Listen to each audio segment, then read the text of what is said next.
नगर खजुरा गांव में ज्ञानचंद नाम का एक पंडित रहता था। ज्ञानचंद बहुत ही नेक और दयालु पंडित था। वो गांव के एकमात्र मंदिर को गांव की शुरुआत में ही पढ़ता था। उसका पुजारी था। वो अपनी पत्नी विजया, बेटा दीपू और बेटी किरण के साथ सुखी पूर्वक जीवन व्यतीत कर रहा था। वहीं चूरनदास बनारस का एक ठग था। एक दिन बाबा चूरनदास बनारस में नकली ज्योतिष बनकर लोगों का हाथ देख रहा होता है। नारायण नारायण, जप ले बंदे प्रभु का नाम, प्रभु करेंगे तेरा काम। नारायण नारायण, आओ आओ अपना किस्मत यहाँ दिखाओ। धन है पर संतान नहीं, संतान है तो मकान नहीं। बाबा सब जानते हैं, कोई भी उसके लिए अनजान नहीं। बाबा जी प्रणाम, हमारा हाथ देख दीजिए। घर में सब कुछ है लेकिन पति का प्यार नहीं, उसकी नजर पराई औरतों पर रहती है। हाँ महाराज, बिल्कुल सत्य वचन। मोटी भैंसी, तुमसे प्यार कौन बेवकूफ करेगा? क्या बोले महाराज? मैंने बोला कि मोती जैसे सुंदर शांत सुशील कन्या से प्यार कौन बेवकूफ नहीं करेगा। ये लो ताबीज और 10,000 रुपए मेरी दान पेटी में डाल दो और गंगा में डुबकी लगा कर आओ। नारायण नारायण। गंगा जी में? अरे मेरे हीरे की अंगूठी कहाँ गई? अरे मेरी भी अंगूठी नहीं है। अभी अभी बाबा के हाथ दिखाने समय मेरी उंगली में ही थी। पकड़ो पकड़ो, कोई उस बाबा को पकड़ो, मेरी अंगूठी। बनारस में पुलिस चूरनदास को ढूंढ रही थी। ऐसे में वो भागकर नगर खजुरा आ जाता है। नारायण नारायण, जप ले बंदे प्रभु का नाम, प्रभु करेंगे तेरा काम। नारायण नारायण। अरे पंडित जी, आप बाहर से आए हो लगता है। बहुत गर्मी है, आओ कुछ रस पानी कर लो, तब गांव में जाना। क्या नाम है तुम्हारा? घर है मेरा बनारस के पास, नाम है बाबा चूरनदास। चाचा, आप तो इस गांव के पंडित हो, कैसा है ये गांव, ये नगर खजूरा? बहुत ही अच्छा गांव है पंडित जी।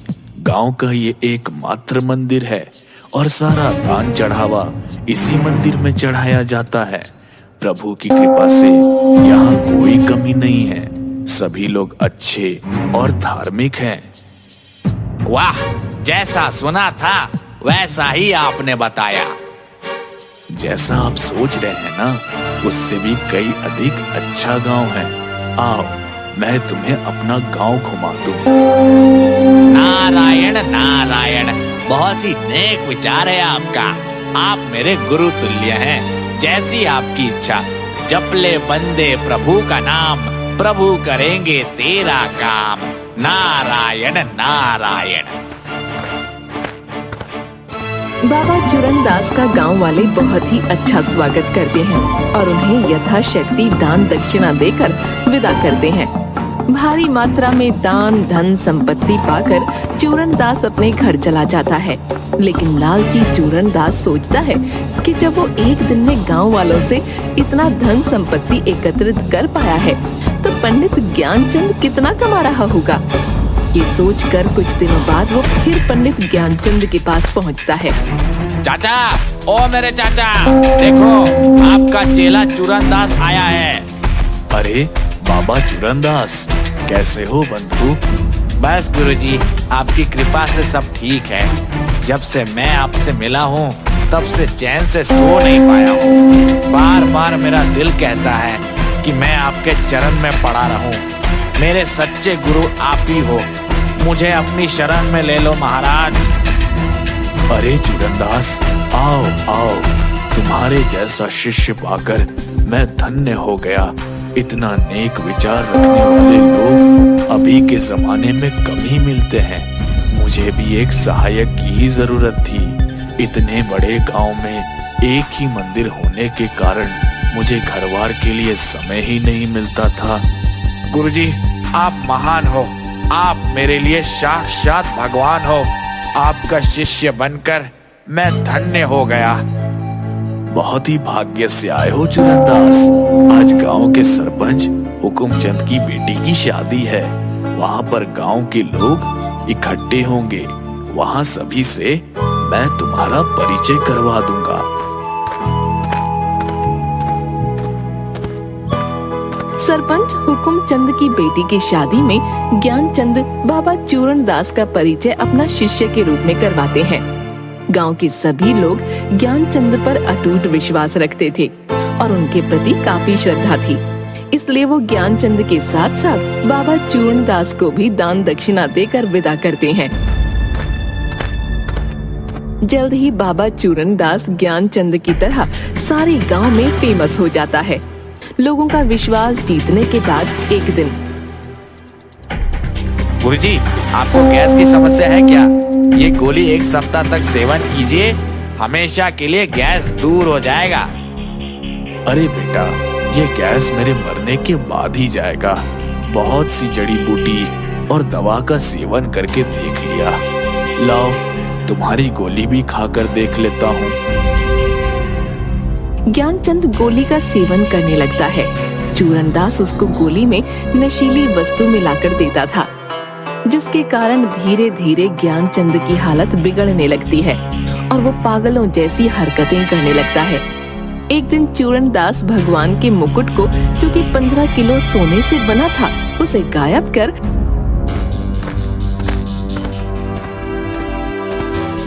ज्ञानचंद के घर में रख देता है और ज्ञानचंद को फंसा देता है। पुजारी जी, भगवान का मुकुट कहाँ है? मुझे नहीं मालूम सरपंच जी कि मुकुट कहाँ गया। बाबा चूरणदास, आपको कुछ मालूम है कि मुकुट कैसे गायब हो गया? कल रात में पंडित जी मुकुट की साफ सफाई कर रहे थे।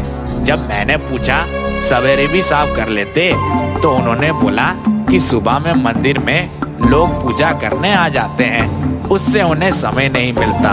फिर मैं सोने चला गया। हमारे गांव में ये पहली बार हुआ है कि मंदिर में कुछ भी चीज इधर उधर हुई है। पंच की राय है कि जब तक मुकुट नहीं मिलता, गांव के बाहर जाने के रास्ते पर तलाशी होगी और एक टीम घर घर में तलाशी लेगी। कासगंज गांव की सारे घरों की तलाशी ली जाती है। तीसरे दिन ज्ञानचंद के घर से मुकुट निकलता है। ज्ञानचंद, तुम्हारे घर से भगवान का मुकुट मिला है, वो भी 3 दिन बाद। 3 दिन तक समय था तुम्हें कि अपने से मंदिर में जाकर मुकुट रख देते। इस विषय में तुम्हें कुछ और कहना है? मुझे इस विषय में कुछ नहीं कहना, मुझे बस मेरे भगवान पर भरोसा है। ठीक है, तो पंच ने फैसला लिया है कि ज्ञानचंद को तकाल मंदिर के मुख्य पुजारी के पद से हटाया जाता है और उनकी जगह पर बाबा चूरणदास को मंदिर का प्रधान पुजारी घोषित किया जाता है। साथ ही ज्ञानचंद और उसके परिवार को मंदिर में प्रवेश करने पर पाबंदी लगाई जाती है। माँ, क्या अब हम लोग सचमुच मंदिर में कभी पूजा नहीं कर सकेंगे? नहीं बेटी, ऐसा मत कहो। भगवान हमारे लिए जरूर कोई रास्ता निकालेंगे। हमें भगवान पर भरोसा रखना चाहिए। भगवान के घर में देर है, अंधेर नहीं। माँ, पिताजी की हालत दिन पर दिन खराब होती जा रही है। क्यों ना हम शहर में जाकर डॉक्टर से पिताजी का इलाज कराएं? हाँ बेटा, मैं भी यही कहने वाली थी। पिछले 15 दिनों से उनकी हालत ठीक नहीं लग रही। कल ही हम लोग शहर जाकर डॉक्टर से परामर्श लेंगे। दूसरे दिन दीपू, विजया और ज्ञानचंद शहर में जाकर डॉक्टर से मिलते हैं। ज्ञानचंद डॉक्टर को चूरणदास द्वारा दी गई गोली दिखाता है। डॉक्टर बताता है कि ये एक नशीली दवा है जो आदमी के दिमाग को सुस्त कर देती है। डॉक्टर एक नई दवा लिखता है। 5 दिन जिसे खाने के बाद ज्ञानचंद पूरी तरह से स्वस्थ हो जाता है। पिताजी, मंदिर के चढ़ावे से हमारा घर चल रहा था, लेकिन अब वो नहीं रहा। घर में 10 दिन का राशन ही बचा है। हमें कुछ करना चाहिए। हाँ बेटा, हमें कुछ न कुछ तो करना ही होगा, पर करे तो क्या करे? पिताजी, माँ कहती है कि जब कुछ समझ में ना आए तो भगवान पर छोड़ देना चाहिए। भगवान के घर देर है पर अंधेर नहीं। कल जन्माष्टमी है और हमें पूजा करनी है, लेकिन हमारे लिए मंदिर के द्वार बंद हैं। मंदिर के दरवाजे बंद हैं तो क्या, हम घर में ही मंदिर बना लेंगे। तुम्हारे बाबूजी बचपन में बहुत सुंदर मूर्तियाँ बनाते थे। मैं अभी गांव के बाहर से मिट्टी लाता हूँ मूर्ति बनाने के लिए। बेटा शाम हो गया है, कल मिट्टी ले आना। नहीं पिताजी, कल पूजा है और मूर्ति आज बनेगी तो कल तक सूख जाएगी। दीपू उसी समय गांव के बाहर नदी किनारे से मिट्टी लाने चल देता है। प्राचीन काल में एक बहुत बड़े संत वहां पर समाधि लिए हुए थे। रात के अंधेरे में दीपू वहीं से मिट्टी खोद कर ले आता है। ज्ञानचंद रात को 2 बजे तक मेहनत करके उस मिट्टी को एक मूर्ति का रूप दे देता है। सुबह में अरे वाह माँ, देखो ना पिताजी ने कितनी सुंदर मूर्ति बनाई है। सचमुच ये मूर्ति लग रही है, अब बोल पड़ेगी। लेकिन ये किस भगवान की मूर्ति है? बड़ी ही विचित्र है। अरे ये कैसे हो गया? मैंने तो कृष्ण भगवान की मूर्ति बनाई थी, ये क्या बन गया है? हाँ पिताजी, मैंने भी देखा था कि आप कृष्ण भगवान की ही मूर्ति बनाए थे। मैंने खुद अपने हाथ से उसे सूखने के लिए रखा था। हे भगवान, पता नहीं क्या होने वाला है। आज मैं पूजा कैसे करूंगी? ये कृष्ण भगवान का फोटो है जो तुम्हारे पिताजी बनारस से लाए थे। इसे ही साफ करके पूजा कर लो। ठीक है माँ, मैं इसे साफ करके पूजा कर लूंगी। लेकिन पिताजी ने इस मूर्ति को कृष्ण भगवान का ही रूप दिया था, इसलिए इसकी भी पूजा करूंगी। किरण उस मूर्ति को भी पूजा करते समय सामने रखती है। हे भगवान, जिस किसी ने मेरे पिताजी को फंसाया है, आप उसे सामने लाकर पिताजी की खोई प्रतिष्ठा को फिर से ला दो, यही हमारी विनती है। रात 12:30 बजे चूरनदास ज्ञानचंद के घर आता है। गुरुजी, दरवाजा खोलिए। कौन है? मैं गुरुदास हूँ, भगवान का प्रसाद बच्चों के लिए लाया हूँ। देखो कि आप लोगों को तो मंदिर में प्रवेश बंद है, तो मैं खुद प्रसाद लेकर आ गया। बच्चे भूखे होंगे, आपको भी कोई काम नहीं मिला है अभी तक। लो बेटा, इसे खा लो। धन्यवाद चूरनदास, तुमने हमारे लिए इतना सोचा। अरे ये किस देवता की मूर्ति है? पता नहीं चूरनदास, मैंने तो कृष्ण भगवान की मूर्ति बनाई थी, लेकिन सुबह में ये विचित्र मूर्ति बन गई। ऐसी मूर्ति को घर में नहीं रखना चाहिए, अब शगुन होता है। लाओ बेटा, मैं इस मूर्ति को नदी में विसर्जन कर दूं।